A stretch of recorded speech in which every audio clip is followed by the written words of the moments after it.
Changing your email on Klarna is a straightforward process. Here's how to do it. Open the Klarna app. Start by downloading and opening the Klarna app, or go to the Klarna website and log into your account using your existing email and password. Access settings. Once logged in, navigate to the settings by tapping the profile icon.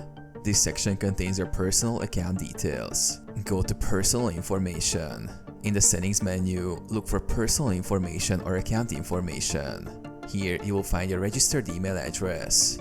Edit your email address. Click or tap on the email field to edit it. Enter the new email address you want to use for your Klarna account. Verify the change. After updating your email, Klarna may send a verification email to the new address. Check your inbox and click the verification link to confirm the change. Confirmation.